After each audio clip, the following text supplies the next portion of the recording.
ফলে মুসলমানদের অবস্থা অত্যন্ত খারাপ। আল্লাহ পাক এই যে মুসলমান, আমাদের মাঝে কোরআন আছে, আমাদের মাঝে রাসূলের সহিহ হাদিস আছে, আমরা মুসলমান, তারপরেও বিশ্বব্যাপী পৃথিবীব্যাপী মুসলমানরা নির্যাতনের শিকার। এটা কি আপনারা আমার সাথে একমত? জোরে একমত? গোটা দুনিয়াতে মুসলমানরা কুকুরের থেকেও কঠিন ভাবে মার খায়।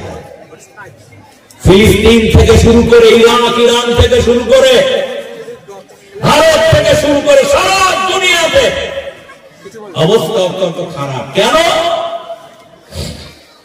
কি জন্য? এটা যদি বুঝতে না পারেন, ওয়াজ কিয়ামত পর্যন্ত হবে। জালসা মাদ্রাসা 100 কোনো 200 বছর থাকবে, মুসলমানদের ভাগ্যের পরিবর্তন হবে না। আর ইসলামের বিরুদ্ধে যে অপপ্রচার চলছে তারও মোকাবেলা করা যাবে না। তাহলে এই বাস্তবমুখী চিন্তা যদি না থাকে, বাস্তবমুখী যদি চেতনা না থাকে আজকের ডিজিটাল যুগে, তাহলে তো বড় আফসোস কি বাত। আল্লামা ইকবাল কি বলেছিলেন জানেন?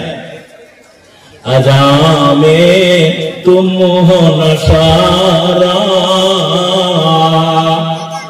আজামে তুম হো নশারা, तमद्दुन में हो नूत, ए मुसलमान है जिनके देख के शर्माए हो।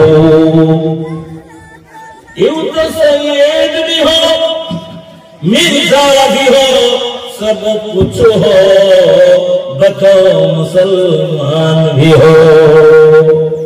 अल्लाह पाक की बोलते अफातुमिनून बिबादिल किताब व तकफुरून बिबाद। কোরআনের কিছু মানলা না, তাহলে কি হবে? সেটা আল্লাহ নিজেই বলে দিয়েছে। পিঠ খালি থাকবে না, মাথায় টুপি মুখে দাড়ি নিয়ে বাঁচলে ও ফেরাউনও বেঁচে যাবে। ফলে ঈমান সেই জিনিস যে মুখে বলবে, হৃদয় থেকে তাকে আমল করার চেষ্টা করবে। আজ আপনাদের কাছে তাই বলছিলাম, পৃথিবীর এই দুরবস্থার কারণে নবী মুহাম্মদুর রাসূলুল্লাহ পৃথিবীতে মাত্র 23 বছরের ব্যবধানে তিনি সুন্দর করে ইসলামের বাতি জ্বালিয়ে দিলেন। সেই বাতিটা নিভিয়ে দেওয়ার চেষ্টা ফেরাউন, নমরুদ, আবু জেহেল করেছে। আল্লাহ বলেন, হে রাসূল ঘাবড়াও না, মত ঘাবড়াও। ফেরাউন যা পারেনি, নমরুদ যা পারেনি, আবু জেহেল যা পারেনি, এই পৃথিবীর নয়া জামানার ফেরাউনরা কি তা কি পারবে? বড় বড় পারবে? পৃথিবীর বাস্তব উদাহরণ এখন আপনাকে দেওয়া হবে। পৃথিবীতে ইহুদি এবং খ্রিস্টানরা কোনদিন মুসলমানের বন্ধু হবে না। কি বললেন? ইহুদি এবং খ্রিস্টানরা কোনদিন মুসলমানদের বন্ধু হবে না। পেট্রোল, ডিজেল, সোনার খনি দিয়ে দিয়েও হবে না।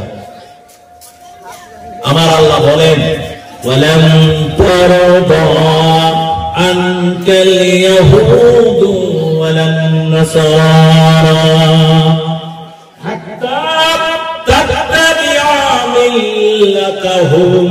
আমার আল্লাহ বলেন, ইহুদি খ্রিস্টানরা কোনদিন তোমাদের বন্ধু হবে না যতক্ষণ তোমরা নিজেরা ইহুদি আর খ্রিস্টান না হবে। রাজি আছেন তো নাকি?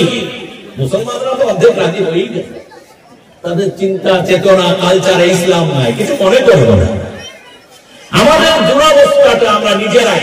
এবং আল্লাহ বলেছে, এই মুসলমান দিয়ে যখন কাজ হবে না, কোরআন সুন্নাহ থাকার পরও ছেড়ে দেবে যখন মুসলমানরা, তখন অমুসলমানদের আমি ইসলাম বানাবো, মুসলমান বানাবো, আর তাদের দিয়ে মার খাইয়ে মুসলমানদের জাহান্নামে পাঠাবো।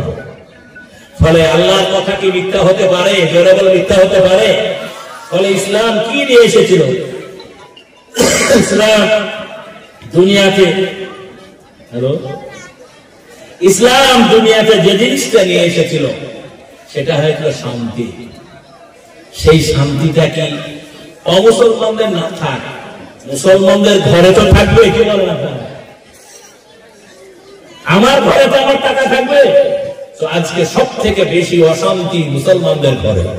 মাদ্রাসার অভাব আছে, এখন আলেমের অভাব আছে, সবই তো ক্রমশ বাড়ছে, কিন্তু ইমানটা যে তাজা পুক্তা হওয়া দরকার, এটার বড়।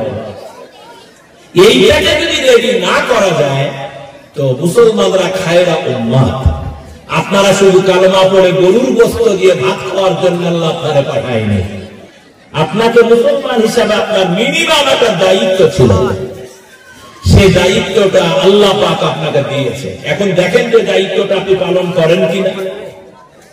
আল্লাহ বলেন কুনতুম খায়রা উম্মাতিন উখরিজাত লিন-নাস তা'মুরুনা বিল মা'রুফ ওয়া তানহাউনা 'আনিল মুনকার। মুসলমানদেরকে আল্লাহ দায়িত্ব দিয়েছিলেন এবং শুধু দায়িত্ব দেয়নি, শ্রেষ্ঠ উম্মতের মর্যাদা দিয়েছিলেন। আমরা কি এই সব কথা রোজ আলেমদের কাছে শুনেন। এখন আমাদের পতনটা কেন হলো, এখন এ থেকে আমাদের বাঁচার পথ কি, এটাই আলোচনা হওয়া দরকার।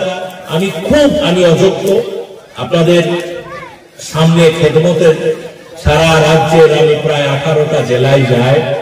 আমি একটা বড় শিক্ষা প্রতিষ্ঠান চালাই, আল আলাম মিশন, উচ্চ মাধ্যমিক মহিলা এবং পুরুষ, যেটার ফাউন্ডার, যেটার ডাইরেক্টর, চেয়ারম্যান জনাব মোস্তাক সাহেব।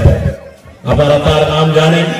তিনি বহরমপুর থেকে শুরু করে আমার বাড়ি পর্যন্ত যে ব্যবস্থা করেছেন, এটা সকল মুসলমানদের একটু দায়িত্ব আছে। এ মাদ্রাসা রক্ষা করার দায়িত্ব আপনার, দান খায়রাত করার দায়িত্ব আপনার।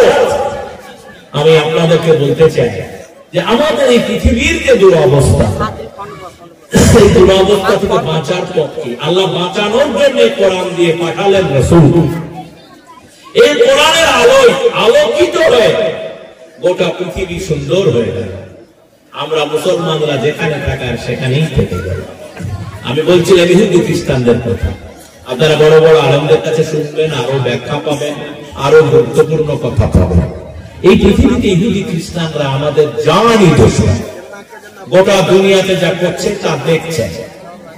এবং ইহুদি খ্রিস্টানরা গোটা বিশ্বে একদিন মুসলমানদের রাজ ক্ষমতা কেড়ে নিয়েছিল। জানেন তো সবাই নাকি?